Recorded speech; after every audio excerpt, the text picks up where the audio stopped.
ने इसके बहुत सारे बिल के दीगर जो बिल हैं उन पे भी बात की है, लेकिन मैं कोशिश ये करूंगा कि ईवीएम और जो ओवरसीज़ पाकिस्तानी हैं उनके वोट के हक पे बात करेंगे। इसी हवाले से हमारे साथ मायरीन मौजूद हैं। पहले मैं तारुफ करवाते चलूंगा। मोहम्मद अफजल खान साहब हमारे साथ मौजूद हैं। आप किसी तारुफ के मोहताज नहीं है। साबिक सेक्रेटरी इलेक्शन कमीशन और कवानीन की लॉज के हवाले से जो है वो आप बखूबी जानते हैं। आपके तजर्बात से इस्तेफादा करेंगे। बहुत शुक्रिया अफजल खान साहब आपकी तशरीफ़ आवरी का। उज़्मा रियाज जदून साहिबा बड़ी फोकल हैं, बात करती हैं, पार्लियामेंट में भी आपने सुना होगा, मेंबर नेशनल असम्बली, और आपका ताल्लुक पाकिस्तान तहरीक इंसाफ से है। आपका भी बहुत शुक्रिया उज़्मा रियाज जदून साहिबा। अजीम चौधरी साहब हमारे मुल्क के मुमताज़ सहाफ़ी हैं, सीनियर तज्ज़ियाकार हैं। चौधरी साहब आपका भी बहुत शुक्रिया। और हम कोशिश करेंगे कि लंदन में हमारे एक सीनियर सहाफ़ी हैं, हम उनसे भी रब्ता करेंगे, उनसे भी बात करेंगे। सबसे पहले अफजल खान साहब, सवालात तो बहुत सारे हैं। सबसे पहले ये बताइएगा कि इलेक्ट्रॉनिक वोटिंग मशीन की जहाँ तक बात की जाती है, तो इलेक्शन कमीशन ऑफ पाकिस्तान ने जब सेनेट की कमेटी में भी रिपोर्ट जमा करवाई थी और तफसीलात सामने रखी थी, तो 37 से ज़्यादा ऑब्जेक्शंस थी। उन्होंने उसमें ये भी कहा था कि सॉफ्टवेयर जो है उसका मसला हो सकता है, चिप चेंज हो सकती है, और जो वोटर होता है अगर वो एक वोट कास्ट कर देता है, अगर उसमें गलती होती है तो दोबारा गलती की गुंजाइश निश्ता। तो क्या कहेंगे आप कि ये इलेक्शन कमीशन के एतराज़ात भी हैं? अब पार्लिमान जो सुप्रीम है उसने भी ये फैसला कर दिया है, तो अब इलेक्शन कमीशन, अगर अपोजिशन चली जाती है सुप्रीम कोर्ट, तो क्या इलेक्शन कमीशन यही तहफ़्फ़ुज़ात लेके सुप्रीम कोर्ट जा सकता है? बिस्मिल्लाहिर्रहमानिर्रहीम। डॉक्टर साहब, आपका बहुत शुक्रिया कि आपने मुझे मौका दिया। और कहते हैं कि अल आवाम कला नाम, आवाम को बात भूल जाती है। मैं आपको ये बताऊं कि ये जो ईवीएम है ये आज अचानक पैदा नहीं हुआ। इस पे इलेक्शन कमीशन पिछले 15 साल से इस पे काम कर रहा है, और उसके लिए इलेक्शन कमीशन में बहुत बड़ा आईटी सेल बना, उसका एक डीजी बनाया गया, 4 डायरेक्टर्स बनाए गए, बेपनाह सैकड़ों उसमें। अच्छा, उसके बाद इक्विपमेंट, और हमारे पास देखिए सारी दुनिया डिजिटलाइजेशन की तरफ जा रही है, और मैं पीपल्स पार्टी को इस जगह पे बहुत क्रेडिट दूंगा कि 2013 तक हमारे वो साथ थे, और उनकी तावन, उनकी मदद, उनकी सपोर्ट के साथ हमने जो इंतखाबी फहरिस्तें थीं उसमें से 36 million bogus vote, dead vote, double vote वो ख़त्म किए।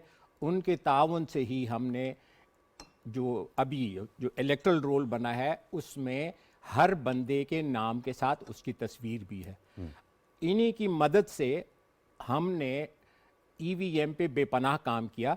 हमारा जो आईटी सेल है उसके अफसरान को हमने 10 मरतबा हिंदुस्तान और दीगर ममालिक में भेजा बेस्ट प्रैक्टिसेस के लिए। अच्छा, और हमने इस दौरान रिसर्च की कि हमारे यहाँ इस सिस्टम में ख़राबियाँ कहाँ कहाँ पर है। यहाँ पे मैं डॉक्टर साहब आपको ये भी बता दूँ कि सुप्रीम कोर्ट ऑफ पाकिस्तान ने जब 2014 में बहुत बड़ा पीटीआई का हुआ था प्रोटेस्ट, उस प्रोटेस्ट में मैं भी शरीक था, इसलिए कि मैं भी उसका एक विटनेस था कि इसमें कितना बड़ा जुल्म हुआ है और कितना लोगों का बेसिकली जो हक है वो मारा गया है। I am not a political animal, लेकिन जहाँ पे गलत था उस गलत को मैंने गलत कहा, और वो 4.5 घंटे की मेरी एक मैराथन इंटरव्यू हुआ था मुबशर लुकमान के साथ खरा सच में, उसका एक लफ्ज़ भी अगर गलत होता, अल्लाह की कसम मैं आपको यहाँ पे नज़र ना आता आज। अल्लाह ने मेरी हिफाजत की, मैंने हक की बात की, मैंने किसी के ख़िलाफ़ बात नहीं की, लेकिन मैंने इस सिस्टम की तसहीह के लिए बात की। तो मैं आपको बताऊं कि उस वक़्त तक, उसके बाद फिर सुप्रीम कोर्ट के चीफ जस्टिस के ज़ेरे निगरानी वो एक कमीशन बना।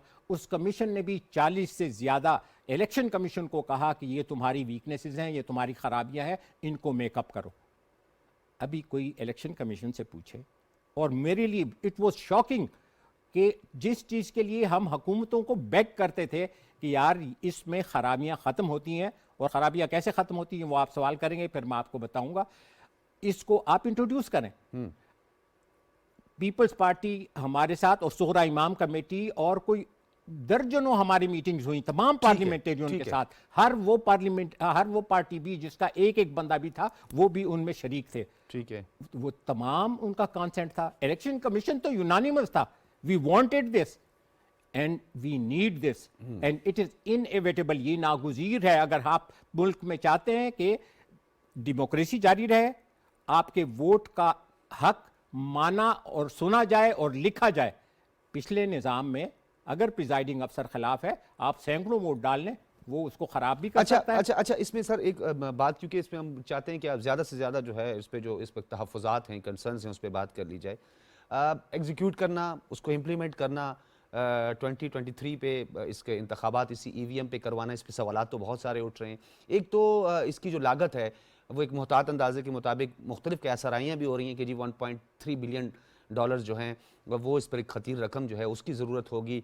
फिर उसके बाद इलेक्शन कमीशन जो है वो अगर इस पर एतराज़ात कर लेते, इसे ऑन नहीं करता, क्योंकि इलेक्शन कमीशन भी एक आइनी इदारा है और एक आइनी बहरान की बातें भी की जा रही हैं। तो अगर ऑनरशिप नहीं होती, एक्सेप्टेबिलिटी नहीं होती इलेक्शन कमीशन ऑफ पाकिस्तान की जानिब से, तो फिर हालात किस तरफ जाते हुए दिखाई दे रहे हैं? डॉक्टर साहब, अल्लाह आपको जज़ाए खैर दे, अल्लाह आपको जज़ाए खैर दे, अल्लाह आपको जज़ाए खैर दे।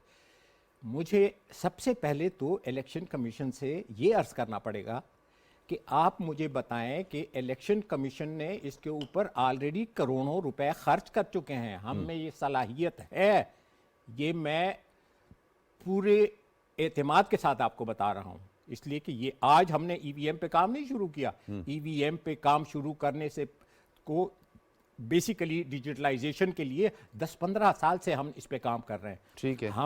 मैंने आपको बताया कि चारों सूबों में इसकी सलाहियत है, हमारे यहाँ सलाहियत है, लेकिन स्टेटस को के लोग इस सिस्टम को चेंज नहीं करना चाहते थे, इसलिए कि इस सिस्टम में चोरी के दरवाजे एक नहीं 1000 हैं।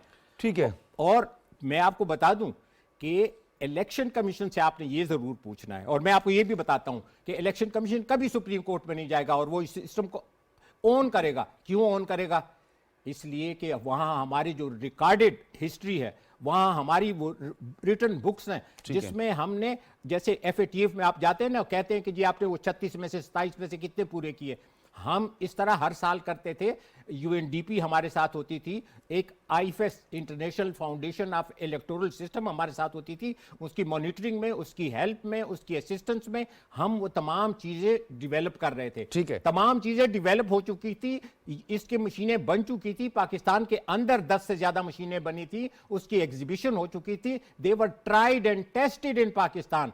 तो सडनली जब 2013 के बाद एक डूबियस मैंडेट वाली हुकूमत आती है, तो उसके बाद लोगों के ख्यालात बदल जाते हैं। सबसे पहले हमें उन ख्यालात के बदलने वालों से पूछेंगे कि जब कल तक आप ये चाहते थे, आप इसको बैक करते थे, आप इसको एडुकेट करते थे, आप इसके अलमबरदार थे, तो आज अचानक इसमें क्या? वैसे ये तो एक फिर वो मैं नहीं, इसमें कोई ऐसी पॉलिटिकल में नहीं जाना चाहता, आपके साथ में टेक्निकलिटीज पे बात करूं। they cannot refuse, क्योंकि वो फिर डेफिनेटली फिर कहते हैं ना, सियासत में कोई चीज हरफ आखिर भी नहीं है। ये सियासत नहीं है। उस्मा रियाज जदून साहिबा, ये बताइएगा कि अपोजिशन के साथ जो आप लोगों का एक कंसेंसस जिसकी बात की जा रही थी, क्योंकि जब अमेंडमेंट की तरफ बंदा बढ़ता है, ये बिल मंजूर करना है, वैसे तो हिस्ट्री में बहुत बड़ी तादाद में 30 से ज़्यादा ये बिल मंजूर हुए हैं, उस पर भी सवालात बहुत सारे उठ रहे हैं कि इतनी उजलत में क्यों ये सारे बिल मंजूर किए गए। लेकिन इसमें एक नुक्ता और बड़ा अहम है, आपके जो इत्तेहादी हैं बिलखुसूस MQM पाकिस्तान को लेकर और PMLQ को लेकर, इनके तहफ़्फ़ुज़ात बहुत ज़्यादा थे इस EVM को लेकर, लेकिन प्राइम मिनिस्टर के साथ एक नशिस्त हुई और उसके बाद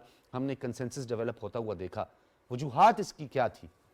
बिस्मिल्लाहिर्रहमानिर्रहीम। बहुत शुक्रिया सजाद। देखें, जो चीज़ मैं समझती हूँ कि खान साहब ने 2013 के इलेक्शन के बाद सिर्फ 4 हलके खोलने की गुजारिश की थी कि 4 हलके खोल दें, क्योंकि उनको यही था कि अगर उन 4 हलकों की दोबारा से रिकाउंटिंग हो जाती है तो पता चल जाएगा कि जो इलेक्शन है वो कितने फ्री एंड फेयर हुए।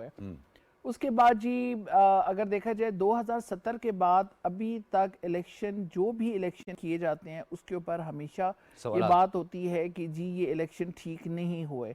जो पार्टी जीत जाए उसके लिए वो फ्री एंड फेयर होते हैं, और जो हार जाए उसके लिए एक उनको एक आ जाता है कि जी ये इसके ऊपर रिगिंग हुई है या बोगस वोटिंग हुई है, सारा कुछ। लेकिन आप ये भी देखें कि इतने अरसे के दौरान किसी पार्टी ने इस चीज़ को सीरियसली नहीं लिया और इलेक्शन रिफॉर्म्स नहीं लेकर आए। तो जिस वक्त आप पावर में आते हो, जिस चीज़ पे आपको सबसे ज़्यादा ऑब्जेक्शन होती है, आई थिंक उसको ठीक करने के लिए काम करना आपके लिए मेरे ख्याल में प्रायोरिटी होना भी चाहिए और उसको प्रायोरिटी पे रखना भी चाहिए। ईवीएम के ऊपर ऑपोजिशन का बहुत शोर था, हंगामा था, लेकिन आप किस चीज़ के ऊपर शोर और हंगामा कर रहे हैं? अगर आपको इस बिल के ऊपर किसी शेक पे, किसी चीज़ पे आपको ऑब्जेक्शन है, तो आप बताएं कि उसके अंदर इम्प्रूवमेंट कैसे लेकर आई जा सकती है। आप इम्प्रूवमेंट की बात करें, आप इस्लाहात की बात करें कि इस चीज़ को बेहतर तौर पे किस तरह लेकर चले जानना है, लेकिन आप सिर्फ इस बात पे आप आ जाएं कि जी ईवीएम है और इसको हम एक्सेप्ट नहीं कर सकते इसलिए कि वो आरओ के इलेक्शन से निकलना नहीं चाहते। वो अपने वो डब्बे उठा के और उसके अंदर अपनी मर्जी के वोट डालने वाली सिचुएशन से निकलना नहीं चाहते। जब हम हर चीज़ के अंदर टेक्नोलॉजी को हम लेकर आते हैं, और हमने अगर आप हेल्थ को देखें उसके अंदर टेक्नोलॉजी इन्वॉल्व है, आप एजुकेशन को देखें उसके अंदर टेक्नोलॉजी इन्वॉल्व है, हमारी ज़िंदगी के हर शोबे के अंदर अगर टेक्नोलॉजी आ सकती है तो क्यों नहीं हमारे इलेक्शन रिफॉर्म्स टेक्नोलॉजी के साथ रिलेट क्यों नहीं हो सकते? इसको क्यों नहीं हम लेकर उसमें आ एक सकते? सवाल ये उठ रहा है कि इस वक्त दुनिया की तकरीबन 150 से ज़्यादा ममालिक जो हैं उसमें इलेक्ट्रॉनिक वोटिंग मशीन जो है, उसमें जर्मनी में देखें आप, उस पर एतराज़ात उसका उठे। मैं जवाब जी, दूंगा। मैं आपकी तरफ, और एतराज़ात पूरी दुनिया में बहुत ज़्यादा और इसकी मैन्युफैक्चरिंग में बेंगलोर का नाम भी आ रहा है, वहाँ पे इसकी मैन्युफैक्चरिंग होगी और इस तरह के सवालात भी हो रहे हैं। तो लेकिन इसमें एक चीज़ बड़ी अहम है, क्यों आपको लगता है कि अपोजिशन जो है इस पे बिला वजह जो है वावेला मचा रही है और इस पर जो है एक कैंपेन चलाई जा रही है? क्या अपोजिशन को ये डर है कि अगर शफाफियत आ गई तो शायद उनके लिए मसला बने, या हुकूमत ये समझती है कि इलेक्ट्रॉनिक वोटिंग मशीन से शायद हुकूमत इसकी बेनिफिशरी बनने जा रही है? देखें, बात ये नहीं है, बात ये है कि हर वो बंदा जो ट्रांसपेरेंसी से घबराता है, जिसे शफाफियत नहीं चाहिए, वो इस किस्म के सवालात उठाएगा। अगर एक बात है कि अगर ईवीएम से अपोजिशन को नुकसान हो सकता है, तो क्या ईवीएम से रूलिंग पार्टी को नुकसान नहीं हो सकता? हुकूमत की ये तो नहीं है ना कि हुकूमती अरकान जो होंगे, नहीं, वो इस चीज को जो लेकर दोबारा सॉफ्टवेयर इलेक्शन का चेंज होना, पूरी दुनिया में इसको रिजेक्ट करना, अब कांग्रेस भी एक बिल लेकर आ गई है इंडिया में भी कि जी ये ईवीएम पे। देखें, इंडिया की कुछ रियासतों के अंदर ईवीएम की थ्रू वोटिंग हो रही है और वो बहुत अच्छी हो रही है, और उसके ऊपर वो बात वही आ जाती है कि जहाँ पे भी जिनकी कह लें कि नियतों में फतूर हों तो वो इस ऐसी चीज़ को रिजेक्ट करेंगे। बाकी आप देख लें, अमेरिका में आप देख लें, इंग्लैंड में आप देख लें, बहुत सी जगह जो डेवलप कंट्रीज़ हैं वहाँ पे ईवीएम इस्तेमाल हो रही है और बड़े शफाफ इंतखाबात उसमें किए जाते हैं। तो पाकिस्तान के अंदर क्यों नहीं? फिर आप बात यह है कि 2017 में भी नवाज शरीफ साहब भी चाहते थे कि ईवीएम आई जाए और ओवरसीज पाकिस्तानियों को वोट का हक दिया जाए, लेकिन क्योंकि वो उस जमाने में चाहते थे और काम नहीं कर सके, अब जब हमने किया है तो उसके ऊपर नैब ऑब्जेक्शन है। रिफॉर्म्स में भी चाहते थे, नहीं किया उन्होंने। चौधरी साहब, मैं आपकी तरफ आऊंगा, ये बताइएगा, आपका एक तजर्बा है सहाफती, आपका ओपिनियन भी बहुत ज़्यादा ज़रूरी है। ये बिल आने के बाद एक हलचल सी मची हुई है और अपोजिशन बहुत परेशान है इससे लेके, और ईवीएम को लेके ख़ास तौर पे कह रही है कि इससे हुकूमत जो है वो फिर एक रिगिंग की तरफ जा रही है, फिर धांधली होने जा रही है, इसकी सॉफ्टवेयर चेंज हो सकती है, इसकी चिप चेंज हो सकती है। लेकिन प्राइवेसी के हवाले से फंडामेंटल राइट की भी एक बात होती है कि एक आम आदमी वोटर जो है, जैसे एक कॉन्फिडेंशियल बैलेट पेपर होता है जिसमें पता नहीं चलता कि ये वोट किसने डाला है, वो आपको तो पता है बिस्किट सबके साथ बैठ के खाए जाते हैं, पार्टियां सबके साथ, इलेक्शन कैंपेन सबके साथ, वोट अपना मर्जी का, तो एक आम आदमी का ये प्राइवेसी तो नहीं रहेगी ना? चौधरी साहब, सजाद, पाकिस्तान की तारीख इस बात की गवाह है कि पाकिस्तान के किसी भी एक इंतखाब को शफाफ, गैर जानिबदार नहीं कहा गया। उस पर हमेशा इंतखाब के होने के बाद उंगली उठाई गई, और मैं तो ज़ाती तौर पर 70 के इंतखाब पर भी मोतरस हूँ। लोग कहते हैं वो साफ़ सुथरा शफाफ इंतखाब था, मेरे ख्याल में ऐसा नहीं था। अगर लोग मशरक़ी पाकिस्तान या बांग्लादेश गए हों तो वहाँ जाके बात सुने तो वो भी पता चल जाएगा कितना शफाफ इंतखाब था, नहीं था।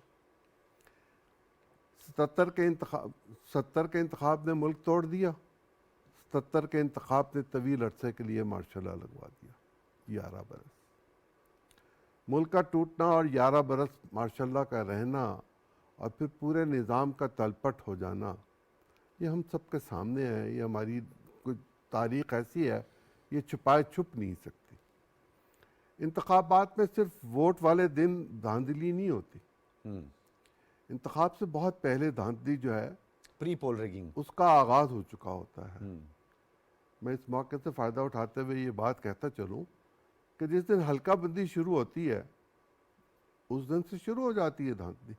वो लोग जो बाकायदा इंतखाब लड़ते हैं उन्हें पता होता है कि मेरी कौन सी पॉकेट्स हैं, मुझे किन पॉकेट्स को अपने हल्के में शामिल करवाना है, तो वो शामिल कर ली जाती हैं और वहाँ से शुरू हो जाती है। और ये नायब तहसीलदार और पटवारी की सतह पर ये काम शुरू ये होता लाहौर के 133 हल्का 133 में भी तो इसी तरह की बातें हो रही थी। है। 133 की हल्का बंदी तो बहुत पहले की हुई हुई है ना।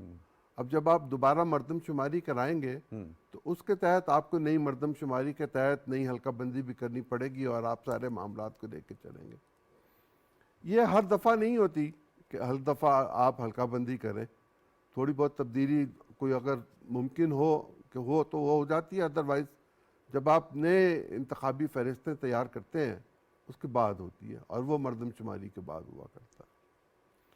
पाकिस्तान इलेक्शन कमीशन में बहुत भले भले लोगों के नाम आए और वो बेचारे बड़े रुस्वा हो के वहाँ से गए। कहाँ से शुरू करूँ, नुसरत साहब से या जो आखिरी थे क्या थे अफजल साहब, सरदार रजा साहब, नहीं उनके उससे पहले वो जो हाँ फखरुद्दीन जी इब्राहिम। फखरू भाई। अगर आप इलेक्शन कमीशन के इख्तियारात को ही बांट दें, तकसीम कर दें, कम कर दें, तो फिर चीफ इलेक्शन कमिश्नर क्या करेगा? वो भी एक वोट है। तो किसी महकमे का सरबरा होना बहुत ज़रूरी होता है और उसका एक वोट नहीं होना चाहिए, उसके पास और कुछ इख्तियारात भी होने चाहिए। फिर मैंने तो ये भी देखा, अपनी आंखों से देखा हुआ कि पाकिस्तान के एक साबिक वज़ीर थे कानून के, फौत हो गए हुए मलिक अख्तर हुसैन साहब। वो लाहौर में अंदरून शहर से डब्बे ही उठा के ले गए थे, स्टेन गन उनके हाथ में थी, तब क्लाशनकोफ नहीं आई हुई थी, स्टेन गन होती थी। पाकिस्तान का वज़ीर कानून अगर ये काम कर सकता है तो फिर कोई भी शख्स ये काम कर सकता है। मुझे ईवीएम उठा के ले जाने से आप कितना रोक लेंगे? बाहर खड़ा एक पुलिस वाला कितना मुझे रोक लेगा? मैं जोरावर हूँ, मेरे हल्के में इंतखाब हो रहा है, मैं उठा के ले जाता हूँ, फिर आप क्या करेंगे? इशू ये नहीं है। इशू ये है कि हमें अपने अंदर ये एतमाद पैदा करना चाहिए कि हम सब इस मुल्क के वफादार हैं और हम सब में तहम्मुल होना चाहिए कि हम दूसरे की बात को सुन सकें और उस बात को सुनने के बाद हम एक इत्तफाक राय से मामला तय कर लें। अगर कल मैं असेंबली को सुनूं उसकी प्रोसीडिंग, तो कल तो वहीं कह दिया गया कि हम अगले इंतखाबात को तस्लीम ही नहीं करेंगे। अगर तस्लीम नहीं करेंगे तो फिर इंतखाब कराने का फ़ायदा क्या है? फिर ना कराएं। और अगर इंतखाब भी नताइज को तस्लीम करना है तो उसके लिए एक लाया अमल आपको मुरत्तब 203 का ऐवान है अपोजिशन का। हाँ, आप अपनी बात करें, मेरी बात भी सुने और जो अक्सरियत फैसला करे उसको आप तस्लीम कर लें, उस पर जबर ना हो, उसमें आप बरज़ा और रग़बत जो होता है वो आप करें। हमारे यहाँ एक ख़ास किस्म की फ़िज़ा है और वो ये है कि चूँकि हमारी जमातों में जमहूरियत नहीं है, इसलिए हमारी सोच में जमहूरियत नहीं है। हम अपनी ताकत और अपनी क़ुव्वत को इस्तेमाल करना चाहते हैं, वो जिस तरह भी हो सके। ठीक है, वो मैं ईवीएम रखूं, वो मैं ना रखूं, जिस तरह ताकत इस्तेमाल करनी है वो ज़रूर कुछ। लेकिन ये बात आपकी बिल्कुल ठीक है कि इंतखाबात के लिए जो है कंसेंसस ज़रूरी है। अगर बिल्कुल, पहले उसके से बगैर इतने एतराज़ात इंतखाबात का होंगे फायदा तो नहीं है। ठीक है, ठीक है। इसी हाल से मजीद भी बात करते हैं। जायद महमूद खटक साहब इस वक्त हमारे साथ मौजूद हैं। आप ओवरसीज़ पाकिस्तानी भी हैं, सीनियर सहाफ़ी भी हैं और इस वक्त जो ओवरसीज़ को ये जो राइट ऑफ वोट जिसकी हम बात करते हैं, वोट का हक जो उनको मिला है, उस हवाले से जो है ओवरसीज़ पाकिस्तानियों के क्या जज्बात और क्या एहसासात हैं, इस पर भी बात करेंगे। जायद महमूद खटक साहब, बहुत शुक्रिया। बिस्मिल्लाहिर्रहमानिर्रहीम। डॉक्टर साहब, बहुत शुक्रिया कि आपने टाइम दिया। यकीनन ये जो ओवरसीज़ पाकिस्तानियों का ये वोट का हक है, इस पे आपने हमें मौका दिया, इसके लिए बहुत शुक्रिया। जायद महमूद साहब, ये बताइएगा कि दुनिया के दीगर ममालिक से थोड़ा सा मुख्तलिफ है ब्रिटिश जो लॉज हैं, क्योंकि फिर वहाँ नेशनलिटी का मसला भी होता है। तो जो ख़ास तौर पे बरतानिया में मुकीम पाकिस्तानी, उनको ब्रिटिश पाकिस्तानी कहा जाता है और डुअल नेशनलिटी का इशू भी आता है क्योंकि आप लोगों के पास निकॉप भी होता है। तो क्या किस तरह जो है ये आप समझते हैं ये जो फैसला किया गया है, तो ओवरसीज़ जो है ये इससे कितने इत्तफाक़ राय पाया जाता है और कितना खुश हैं वो?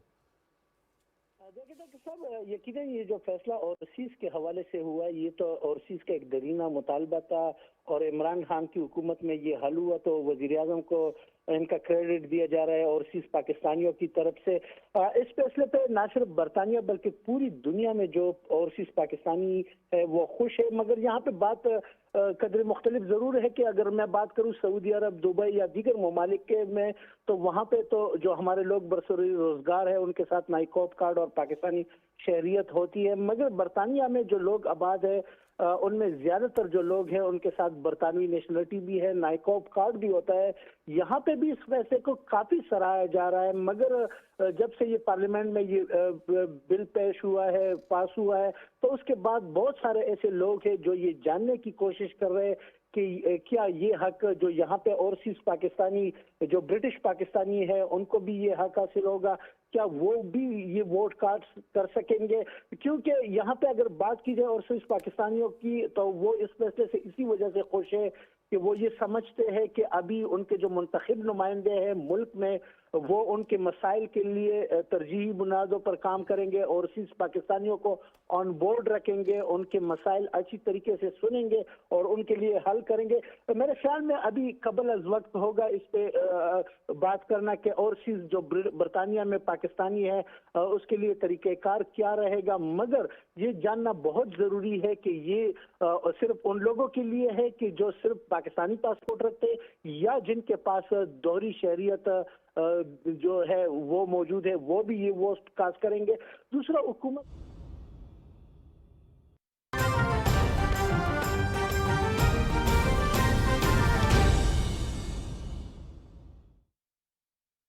Plays the big shot.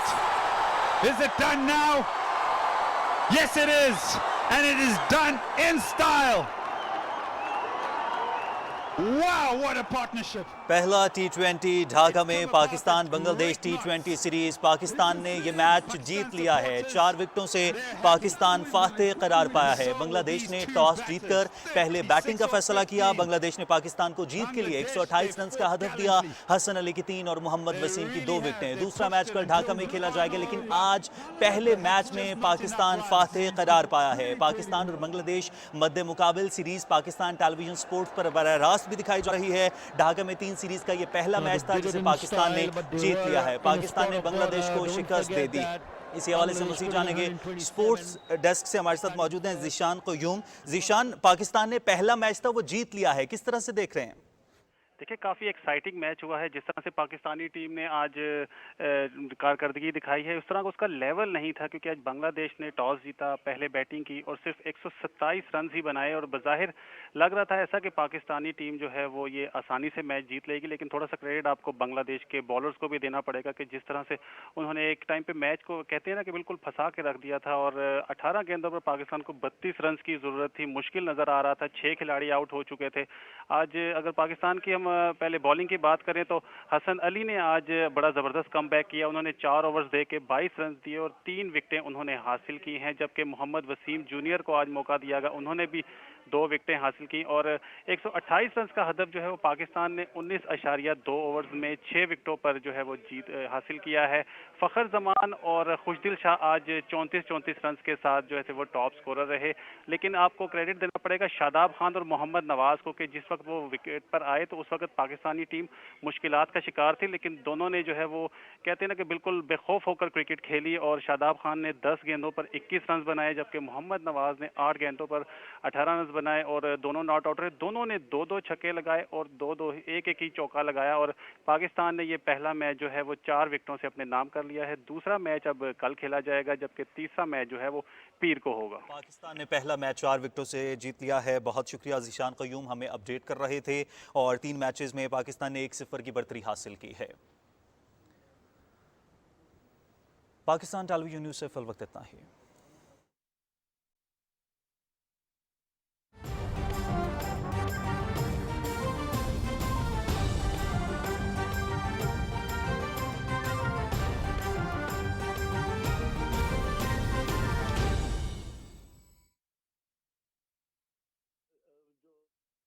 रुकन होता है वहाँ पे मुंतखब किया जाता है। इस साल भी तहरीक इंसाफ की हुकूमत में भी ये यहाँ से एक शख्स को वहाँ पे रुकने असेंबली बनाया गया है। तो यहाँ पे जो लोग हैं, हमारे कम्युनिटी है, वो भी यही चाहती है कि उनको भी ये हक मिले और वो भी अपने जो आज़ाद कश्मीर के इंतखाबात है उसमें यहाँ से बैठ के वो जो अपना राय है वो इस्तेमाल कर सके। यकीनन एक बहुत बड़ी तादाद है हमारी कश्मीरी कम्युनिटी की, और अक्सर औकात वो मैं डॉक्टर साहब आपको ये भी बता दूं कि यहाँ से लोग इलेक्शन के मौके पे कश्मीर जाते हैं, उनको अपने हलकों में काम करते हैं और अपने मेंबरान असम्बली को सपोर्ट करते हैं। और इस दफा भी अगर देखा जाए तो तहरीक इंसाफ की जो इंतखाब कामयाबी हुई है वहाँ पे, तो एक बहुत बड़ी तादाद बरतानिया से वहाँ पे गई थी और सालों साल वहाँ पे रहे और वहाँ पे मुहिमें चलाई और अपने अपने उम्मीदवारों को कामयाब बनाने के लिए वो तगदो करते रहे। ठीक है, जाहिद महमूद खटक साहब, आप लंदन से हमारे साथ मौजूद थे और चीज़ पाकिस्तानियों के जो जज्बात हैं उसका इजहार और तर्जुमानी आप कर रहे थे और बता रहे थे। वैसे मैं आपकी तरफ आऊँगा अफजल खान साहब, आपने खुद भी इंट्रो से भी पहले कहा कि वो क्वेश्चंस क्रिटिकल जो हैं वो मुझसे आप ज़्यादा से ज़्यादा पूछें, तो एक सवाल तो यहाँ पे ये आ गया, ओवरसीज़ पाकिस्तानियों के वोट के हक, वो जो ईवीएम है, क्या ये ईवीएम पूरी दुनिया में ये किस तरह अप्लाई होगी? मतलब वहाँ से तो थंब के ज़रिए ही होगा ना ये सारा कुछ, तो क्या ये जो डिजिटल ये जो ऐप है, मोबाइल ऐप है, क्या इसका सहारा लिया जाएगा? क्या इस पर पहले से कहाँ होमवर्क हुआ है? हुआ है, लेकिन मैं पहले आपके सर वो भी करें, वो उस पे जरूर पॉइंट पे आइए क्योंकि अभी कंटिन्यूटी में चलेगा ना। आपने कहा कि ये उजलत से हुआ, हाँ, मैं ये कहता हूं कि 3 साल के डिले से हुआ। ठीक है, इसलिए कि इमरान खान का ये वादा था। नहीं सर, मैंने सारे बिलों की बात की, सारे बिलों की मैं कहता हूँ। मैं आप बताता हूँ आपको, ये जो इलेक्शन रिफॉर्म्स बिल मंजूर की हैं, बहुत ज़बरदस्त दोस्तों और दुश्मनों की ऑब्स्टिकल्स के बावजूद हक का साथ था। वो कुरान में कहते हैं कि आप जब अज़म कर लें तो आप अल्लाह पे तवक्कल करें, फ़इज़ा अज़मता फ़तवक्कल तो अल्लाह इन्नल्लाह युहिब्बुल मुतवक्किलीन। और ऐसा ही इमरान खान ने किया और अल्लाह ताला ने उनको फ़तह दी। मैं कहता हूँ इससे पहले भी इलेक्शन रिफॉर्म्स हुई थी 2017 में। कभी आप किसी से पूछें कि वो 2017 के इलेक्शन रिफॉर्म्स बिल में था क्या, कौन से रिफॉर्म्स थी? उसमें सिर्फ कादियानियों का नाम, कादियानियों के लिए काम किया गया था और ख़त्म नबूवत के ख़िलाफ़ काम किया गया था। हकीकत है जो हकीकत है, ये हिस्ट्री है। दूसरी बात ये कि ईवीएम क्या कर सकती है। बात यह है कि आपके पास 10 मसले हैं। अब 10 मसलों को हल करने के लिए 10 मसलों को, 10 डंडों को आप तोड़ नहीं सकते, एक एक करके तोड़ सकते हैं। हमने इनके ऊपर बहुत रिसर्च किया, बहुत काम किया। इसमें हमारे साथ UNDP, वर्ल्ड बेस्ट प्रैक्टिसेस और IFES ने मदद की और हमारी विल थी, ख्वाहिश थी और पीपल्स पार्टी की हुकूमत की हमारे साथ सपोर्ट थी, अल्लाह उनको जज़ाए खैर थे। तो हम उस नतीजे पे पहुँचे कि ताकत का इस्तेमाल, जैसे आपको पता है कि MQM वाले ठप्पे लगाते थे, हमारे जो गंदे तालिबान होते थे, जो क्रिमिनल, वो जो ट्राइबल एरिया में करते थे, आपको पता है। और इसी तरीके से पैसे से ख़रीदो फ़रोख्त और लालच और धमकी, इन सब का इलाज आपका प्रिजाइडिंग अफसर नहीं कर सकता। आपका रिटर्निंग अफसर या पैसे के लिए या लालच पे या खौफ से वो बैठ जाएगा और रिज़ल्ट, और वो RO इलेक्शन, जरदारी साहब की एक बात मुझे बड़ी 100% मैं उसको एग्री भी किया और मैंने तो साबित भी किया। इन सब का जवाब EVM है, इलेक्ट्रॉनिक वोटिंग मशीन। और ये इतनी बड़ी बात हुई है कि अगर ये EVM ना होता, ये पेपर सिस्टम पे हमारे यहाँ, देखिए दुनिया में अभी भी पेपर सिस्टम, हमें 2-4 साल पहले श्रीलंका की हुकूमत ने बुलाया, जितने भी सार्क ममालिक के बड़े इलेक्टोरल एक्सपर्ट थे वो सारे शामिल थे, और जाफना में इलेक्शन हो रहा था। जाफना उनका ऐसा है जैसे हमारा वजीरिस्तान। बिल्कुल बिल्कुल। वल्लाह हमने माइक्रोस्कोपिक टाइगर्स की वहीं से ट्रेनिंग चली है। माइक्रोस्कोपिक आई से हम देखते थे कि कहीं पे कोई गलत, ना हुकूमत का इन्फ्लुएंस हो, ना अपोजिशन कोई गलत काम कर रही हो, अगर है तो हम उसको मेंशन करें। और इलेक्शन कौन करवा रहा था? Deputy commissioner Jaffna. वल्लाह 32 सीटों में से 30 सीटें अपोजिशन ने जीती, जो उनका पॉलिटिकल विंग था टाइगर्स का, और it was free and fair. अभी अगर हमारे पास ऐसे डिप्टी कमिश्नर हों, हमारे पास ऐसे ROs हों, हमारे पास ऐसे प्रिजाइडिंग अफसर हों, लंदन में तो 2 आदमी होते हैं भाई, आप चले जाते हैं, अपना कार्ड दिखाते हैं, वोट डाल के आ जाते हैं। वो उसमें भी खराबी नहीं है। लेकिन मैं आपको एक चीज़ बता दूं कि ये जो पेपर सिस्टम है ये कॉम्प्लिकेटेड है और ये जो ईवीएम है ये सबसे आसान तो है। इसका मतलब ये कि सर 167 ममालिक 167 में सिर्फ 6 ममालिक जो हैं वो ठीक कर रहे हैं, तो वो बाकी 160 जो कंट्रीज हैं वहां पे ट्रस्ट डिफिसिट नहीं है। ठीक है। तो पाकिस्तान नॉर्वे और जर्मनी ने भी इसे रिजेक्ट कर दिया सर। हाँ, ये आपने बहुत अच्छा किया। जर्मनी के लोग बहुत बात करते हैं। आप बताएं कि जर्मनी में कोई बंदा ट्रैफिक वायोलेशन कर सकता है? इवन दुबई में जाके आप ट्रैफिक वायोलेशन करके दिखाएं। बात यह है कि जहां पे रूल ऑफ लॉ हो, यहां पे नूर मुकद्दम के हुए और कैसे कैसे हमारे पास क्रिमिनल्स हैं। और मैं आपको बता दूं कि हमारी जुडिशियरी कितनी तेजी से उनको सजा देती है। और आपने आज तक देखा कि किस इलेक्शन में वो एक फरा शाह थी जिसने प्रिजाइडिंग अफसर को थप्पड़ मारे, उसको क्या सजा मिली?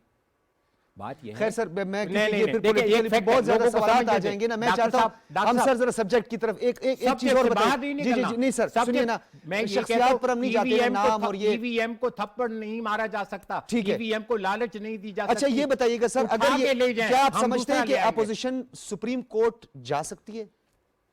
10% चांसेस हैं, 90% नहीं है। वो इसलिए कह रहे हैं कि क्यों नहीं है? आर्टिकल 218, 219 और 226 जो है वो इसकी वजाहत कर रहा मेरी है। जान बात सुन लेना।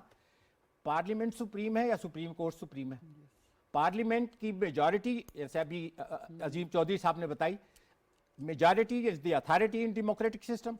मेजॉरिटी से हुआ है, लीगल हुआ है, और कोई ये it is not against morality, it is not against ethics, it is not against the law. Whatever has been done, and it has been done in the interest and according to the plan of the election commission development plan, जो ठीक है। हमारे पास written मौजूद है, उसमें मेरी भी अगर sign लेट्स मौजूद है। सपोज इलेक्शन कमीशन ये कह देता है कि हमारे पास इतनी कैपेसिटी नहीं है, कभी नहीं हमारी कह तैयारी सकता, कभी और हम कह- 2023 तक इंतखाबात नहीं करवा सकते ईवीएम पे, then वल्लाह नहीं कह सकता, इसलिए कि ऑन यार वहां पे करोड़ों रुपए की इन्वेस्टमेंट हो चुकी है। अगर आपने डिजिटल नहीं करना था तो वहां पे आपने एक बहुत बड़ा विंग क्यों बनाया?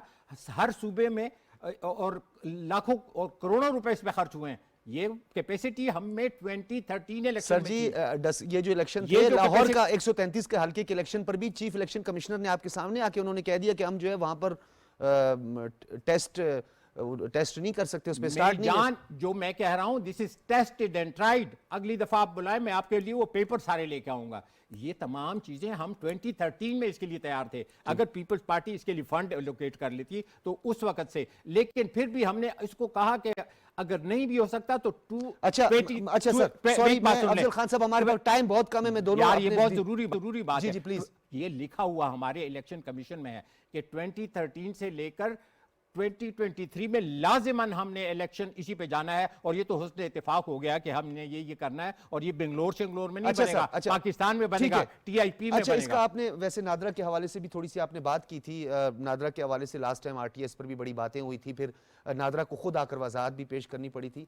मैं अपनी जात की बात करता हूँ, अफजल खान वोट डालने जाते हैं किसी को, जी। अपने तुरबुर को वोट नहीं देते, अपने किसी कजन को, अपने किसी हल्के के बंदे को, या जिस बंदे के साथ उन्होंने कमिटमेंट की थी उसको वोट नहीं देते। वो जाकर किसी और को वोट देते, तो वो प्राइवेसी किधर गई? वो जो एक बंदे की प्रोटेक्शन होती है, प्राइवेसी होती है कि उसने वोट किसको दिया, उस पे क्या होगा? इसको सीक्रेसी ऑफ बैलेट कहते हैं, और सीक्रेसी ऑफ बैलेट कमज़ोर लोग करते हैं। मैंने पीटीआई को वोट दिया है, और अब तक पीटीआई के अलावा कोई मुझे और रे ऑफ होप नहीं नज़र आता। मैं बबांगे दोहल कहता हूं कि मैं पीटीआई को वोट दूंगा।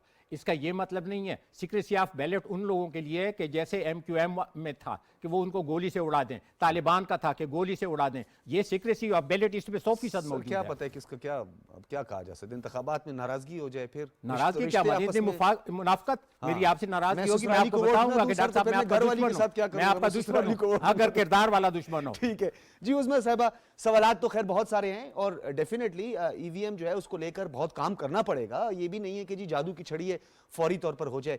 तो हुकूमत ने कोई ऐसी कमेटी बनाई, क्योंकि अभी इंदिया दिया गया है कि अब भी अगर इसमें कुछ हमारे साथ जो है आपके तहफुजात हैं तो उसको ला के डिस्कस करें, तो हम कुछ इसमें तब्दीली ला सकते हैं, कुछ चेंजेस ला सकते हैं।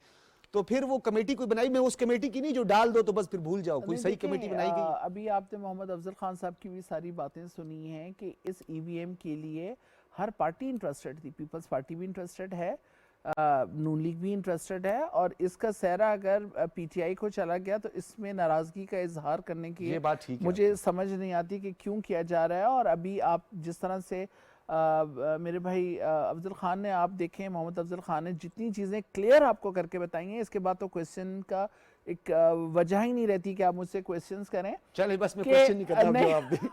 मतलब बात के सिंपल कहने का मतलब ये है, हर कोई इंटरेस्टेड है और ये आना चाहिए। कैसे इंटरेस्टेड है? वो नहीं जा रहे, वो कहते हैं हम हर देखिए- फोरम पे जाएंगे, हम प्रोटेस्ट करेंगे, हम रास्ता रोकेंगे। 15 साल वो पहले नहीं इसके जाएंगे, ऊपर मैं काम आपको करना कहता हूँ वो कहीं नहीं जा सकते। सुप्रीम कोर्ट बस उसे वो कहेगा प्रोड्यूसर कि साहब सुप्रीम सुन रहे हैं कोर्ट कि ये रिकॉर्ड पे देखिए, रखें। ये एक रिकॉर्ड पे है ना, साहब इसलिए मैं रिकॉर्ड बिल्कुल, कर रहा बिल्कुल हूँ। रिकॉर्ड वो पे नहीं रहेगा। जाएंगे इसलिए कि सुप्रीम कोर्ट उनको कहेगा कि पार्लियामेंट सुप्रीम है या सुप्रीम कोर्ट देखिए, सुप्रीम है। तशरीह के डॉक्टर मामले में सज्जाद माजी में कुछ प्रैक्टिस तो ऐसी ये नहीं रही। तशरीह करवा सकते हैं। तो जी तशरीह की बात करते हैं। जी देखिए जरूर। डॉक्टर साहब, एक चीज आप जरा माइंड में रखें कि लेजिस्लेशन नेशनल असेंबली में और सेनेट में हो रही है। यहाँ पे जॉइंट सेशन के अंदर इसको 221 बंदों ने इसको सपोर्ट किया है, तो यहाँ पे मेजॉरिटी के साथ इस बिल को पास किया गया है। इसके ऊपर कौन सी, या तो ये होता कि जी हमने खुदा ना खास्ता कोई इस तरह का किया होता कि उनके बंदों को गायब कर दिया होता, या हमारे बंदों को उन्होंने गायब कर दिया होता, या बैड लेजिस्लेशन होती या बैड लेजिस्लेशन होती। फिर वो उसको स्ट्राइक ऑफ कर सकते हैं कौन? Supreme court. ठीक है, कर तो सकते हैं ना सर। नहीं, अब नहीं, अब नहीं। अब नहीं। इसमें मेजॉरिटी है ना। और दूसरा ये कि सुप्रीम कोर्ट ने खुद कहा है कि जी सुप्रीम कोर्ट इज टेक्नोलॉजी पे आल्सो जाए। सुप्रीम जी supreme court is also supreme. नहीं, इट डजंट मैटर ना। We respect that. लॉ कहाँ पे बन रहा ठीक है? है। लॉ किधर? अच्छा चौधरी legislation कहाँ हो चौधरी रही है? साहब आप जरा समेट लीजिएगा, गुफ्तगू को समेटिएगा। मेरे ख्याल मुझे उस्मा साहिबा ने भी कहा कि हाल नहीं बनता है। अब आप बस डायरेक्ट जवाब दें सर। साइंस और तरक्की के हवाले से तो आगे बढ़ना चाहिए, बहुत ज़रूरी है। हम दुनिया से पीछे रह के दुनिया का मुकाबला नहीं कर सकते। इस बात पे भी कोई दो राय नहीं है कि टेक्नोलॉजी को इख्तियार किया जाए, लेकिन इस बात पर तो एतराज़ मौजूद है कि टेक्नोलॉजी कौन सी हो, और अगर टेक्नोलॉजी जो हो उस पर इत्तफाक राय हो तो फिर बहस की ज़रूरत ही बाकी नहीं सॉफ्टवेयर चेंज बचती। हो सकते हैं सर, हो सकता है, चिप चेंज हो सकती हो है। सकती है। ठीक है, 2.5 लाख मशीनों की नहीं हो सकती, किसी चलें। का बाप नहीं कर सकता। देखें, अगर अफजल खान साहब आप बात करने की इजाज़त दें तो मैं कर प्लीज लूँ, सर, नहीं तो मैं प्लीज चुप रहूँ। Please sir, please please please. Pakistan में कभी 342 सीटों पर धांधली नहीं हुई, जी सर। 40-50 ही होती हैं, और 40-50 के नतीजे में पूरे का पूरा नतीजा बदल जाता है, हुकूमतें बदल जाती हैं। सही कह रहे हैं। इतने ही करने होते हैं, इससे ज़्यादा नहीं करने होते। ठीक और है। वो कभी पोलिंग स्टेशन पर नहीं हुई, वो पोलिंग स्टेशन से वोट जाने के बाद होता है जो होता है। मैं उस तफसील में नहीं जाना चाहता, मैं नहीं डिस्क्रेडिट करना चाहता पाकिस्तान इलेक्शन कमीशन को। वैसे तो बहुत नाम कमा लिया हुआ पाकिस्तान इलेक्शन कमीशन ने, 70 से कमा रहे हैं, अब तक कमाया। सुप्रीम कोर्ट के पास ये इख्तियार मौजूद है कि अगर उसके पास पटिशन जाए तो वो उसको सुने, और अगर वहाँ ये साबित कर दिया जाए कि ये पब्लिक इंटरेस्ट में नहीं है तो सुप्रीम कोर्ट उसको स्ट्राइक डाउन सर मेरा भी यही सवाल था कि अगर ऑन ही ना करे इलेक्शन कमीशन ऑफ पाकिस्तान, इसकी ओनरशिप ना, वो एक अलग इशू है कि वो ओन करें कि या भाई ना हमारी करें। जिम्मेदारी नहीं अगर कुछ हो गया। वो ओन करें या ना इसका मैं करें, जवाब दूंगा आपको। ये ओन करना एक अलग इशू है, लेकिन सुप्रीम कोर्ट के इस इख्तियार को कोई उसकी निगेशन नहीं कर सकता कि वो स्ट्राइक डाउन करने का इख्तियार रखती है अगर वो ये समझे कि ये कानून पब्लिक इंटरेस्ट में नहीं है और आइन से मुतसादम है। इसी सारी अमेंडमेंट्स में ऐसी अमेंडमेंट्स भी मौजूद हैं जो विद इफेक्ट फ्रॉम माजी से हैं, तो माजी से तो कानून साजी आज आप नहीं कर सकते, तो इसमें लकूनाज मौजूद हैं। ठीक है, और अगर इस पे वकील हजरात ध्यान से देखेंगे और उनको कुछ मिलेगा तो वो सुप्रीम कोर्ट जाएंगे, और अगर कुछ नहीं मिलेगा तो वो सुप्रीम कोर्ट नहीं जाएंगे।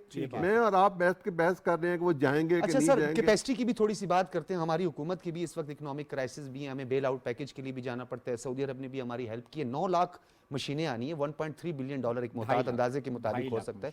कितने? 2.5 लाख। 2.5 लाख देखिए मशीनें। जो भी मशीनें आएंगी ना तो 2.5 लाख मशीनें काफी होंगी? नहीं, बाहर से नहीं आएंगी, पाकिस्तान में सुजात, बनेंगी। जी। पहली बात तो ये है कि ये एक पायलट प्रोजेक्ट के तहत बहुत चीजें पायलट हो आएंगी। चुके हैं। जी जी sir, please sir. Afzal Khan Chaudhary साहब साहब, चौधरी बात साहब, करने प्लीज की प्लीज इजाजत प्लीज सर। 2013 से बहुत अफजल पायलट खान हो साहब चुके हैं। इजाजत दीजिए बात करने जी की, सर। मैं किसी और तरफ गुफ्तगू को जाने नहीं देना चाहता। जी सर, आप क्योंकि टाइम भी कम है, प्लीज इसको कंक्लूड करें। ये आगे लोकल बॉडीज का इलेक्शन आ रहा है, उसमें इसको इस्तेमाल करके देख लिया जाए, बिल्कुल। जितनी भी हो, I fully जितनी भी endorse- हो, 100 हो, 200 हो, 400 हो, लाख हो, 1.25 लाख हो, जितनी भी हो सके। लोकल बॉडीज के इलेक्शन में इसका इम्कान बहुत कम होगा कि इस पर एतराज़ात बहुत ज़्यादा किए जाएं। जनरल इलेक्शन के बाद पूरे मुल्क की पॉलिटिक्स पर असरअंदाज होती है, लोकल बॉडीज़ का इलेक्शन उस तरह असरअंदाज नहीं होता। ठीक है। हुकूमत के लिए भी ये बेहतर होगा और बाकी सब के लिए भी ये बेहतर होगा, अपोजिशन के लिए भी ये बेहतर होगा ठीक है। कि वो जो 41 आर्टिकल के तहत हमने इंतखाब कराना है लोकल बॉडीज़ का, उसमें इसको इस्तेमाल किया ठीक जाए है। और जो नताइज आए उसकी रोशनी में अगर इम्प्रूवमेंट की गुंजाइश मौजूद है जो हमेशा होती ठीक है, है। तो जरूर जोहिर की जाए। साहब, सर आपके पास 5 सेकंड है क्योंकि मैं प्रोड्यूसर साहबा ने तो कह दिया है कि जी वक्त खत्म है, प्लीज सर। बात यह है कि मैं ये बता दूं कि ये पायलट इसके हो चुके हैं, ये टेस्टेड है, ये ट्राइड है, वी वर कैपेबल, हमारे पास सलाहियत थी उस वक्त जिस वक्त 2013, अब हम 10 साल में हमारी सलाहियत और भी बढ़ गई, इसमें हम ये इम्प्लीमेंट कर सकते हैं। एक ही मसला था फाइनेंशियल, और फाइनेंशियल भी उस वक्त जो हमारे ज़माने में इंडिया की जो एक मशीन थी वो $300 की हाँ, मिलती वो थी। बेंगलोर में बनती थी और ये तो लेकिन ठीक है। हमने $1 बाहर नहीं भेजा। सही है, बहुत शुक्रिया आपका, TIP में बहुत बहुत शुक्रिया आपका, पाकिस्तान में अफजल खान बनेंगी। साहब, अफजल खान साहब, साबिक सेक्रेटरी इलेक्शन कमीशन, उज़मा रियाज जदून साहिबा, आपका भी मैं बहुत मशकूर हूँ। हमारी बहन तशरीफ लाई, खुसूसी टाइम निकाल के, member national assembly Pakistan Tehreek Insaf, आपका शुक्रिया। अजीम चौधरी साहब, आपकी तशरीफ आवरी का बहुत शुक्रिया, और जाहिद महमूद खटक साहब ने लंदन से हमें ज्वाइन किया था। आप तमाम हजरात का बहुत शुक्रिया। इजाज़त दीजिए, अल्लाह हाफिज़।